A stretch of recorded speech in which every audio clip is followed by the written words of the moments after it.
Bueno, en esta segunda parte del video vamos a trabajar específicamente con las comunidades de la antigüedad que pasaron de una etapa igualitaria, de sociedades con lógicas redistributivas y reciprocitarias, a pasar a sociedades con lógicas estatales.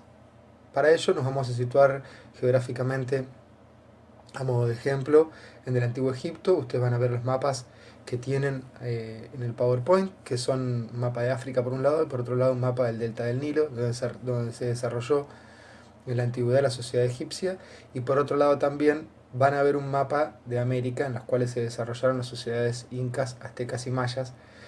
También allí ocurrió Estado, es decir, tenemos presencia de prácticas estatales y de estados ejerciendo control sobre la sociedad.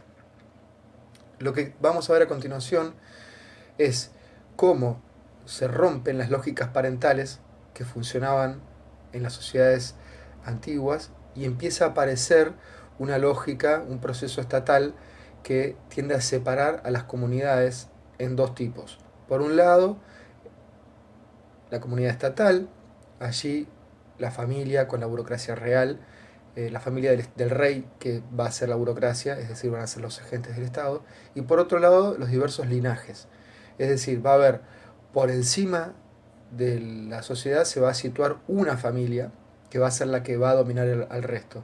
Las hipótesis acerca de las cuales una familia se logra poner por sobre las otras son diversas y variadas. En general tienen que ver con conflictos bélicos, pero puede ser por escasez, puede ser por accidentes geográficos, en fin, son varias las hipótesis que arrojaron los historiadores y las historiadoras para pensar este tipo de problema, cómo surgió que una familia se puso por encima de las otras. Lo cierto es que una vez que tenemos esta situación, ya aquí no tenemos más relaciones paritarias ni igualitarias, sino que hay una relación de dominación de una familia que tiene un jefe, que es el rey, por sobre el resto de las familias.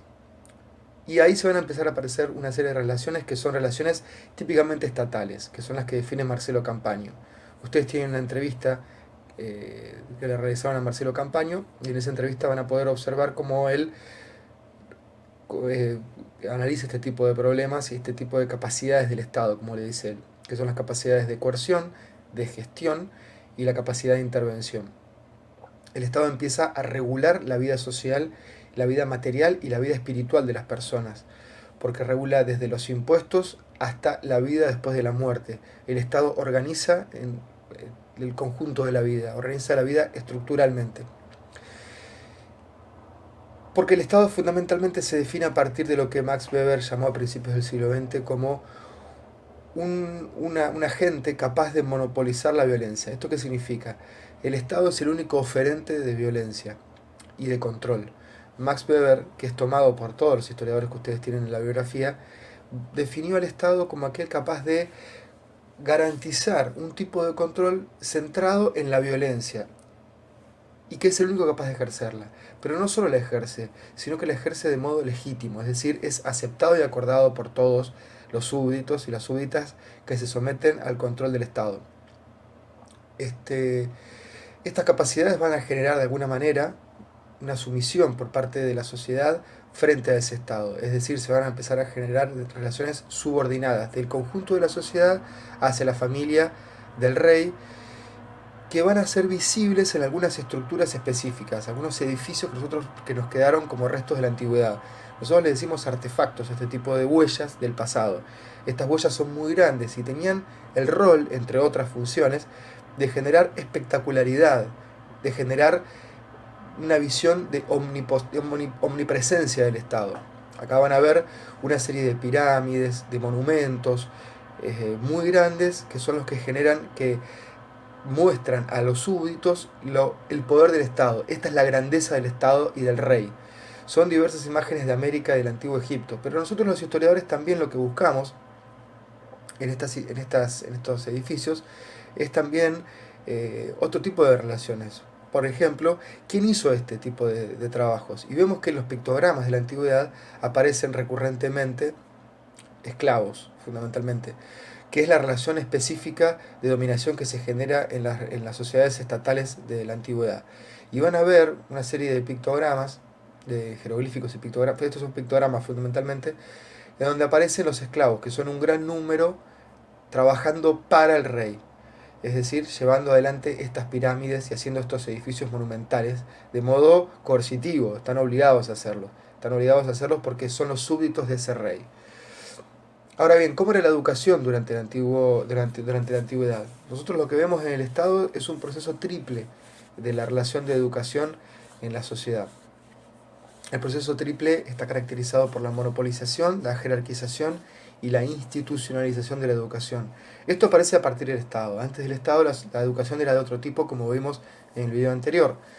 ¿Y por qué se produce esto? Bueno, pues porque hay un monopolio de la coerción, pero fundamentalmente porque hay una división social del trabajo generada a partir del excedente que provoca la agricultura, la ganadería y la posición de un sector de la sociedad por encima del resto. Se va a empezar a dividir el trabajo y así como se divide el trabajo, también se divide la educación. En el Antiguo Egipto específicamente, que ustedes van a trabajar con la bibliografía que tienen, van a ver que aparece el rol importante del escriba. El escriba es un funcionario del Estado, pero al mismo tiempo es un funcionario religioso. Es un burócrata, pero es un burócrata religioso porque trabaja en el templo.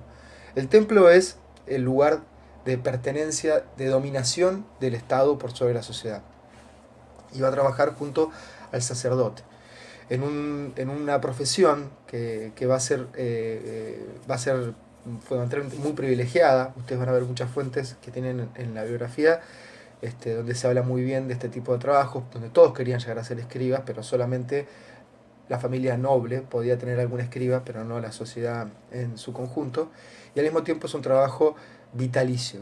Y van a ver que empiezan a aparecer distintos tipos de escuelas en Egipto y en la antigüedad, como la escuela de la Casa de la Vida y la escuela de los libros. Por último, así como aparecen funciones específicas, también van a aparecer escrituras específicas. Y fundamentalmente la escritura en la antigüedad, que va a ser la escritura que se va a estudiar, que va a ser la escritura que va a ser parte de la escuela, de la educación que se va a dar en general en la antigüedad, va a estar dividida en dos. Por un lado, la escritura típicamente burocrática, que va a ser una escritura cursiva, que para los intercambios comerciales, para recaudar impuestos, va a ser una escritura que va a numerar las necesidades del Estado. Y por otro lado, una escritura jeroglífica y monumental, que es la que más conocemos nosotros, que es una escritura que tenía que ver fundamentalmente con que era una escritura más difícil, más complicada, con pictogramas, que tenía que ver fundamentalmente con la escritura religiosa del Estado. Bueno, con esto terminamos la segunda parte del video. Espero que les haya sido útil.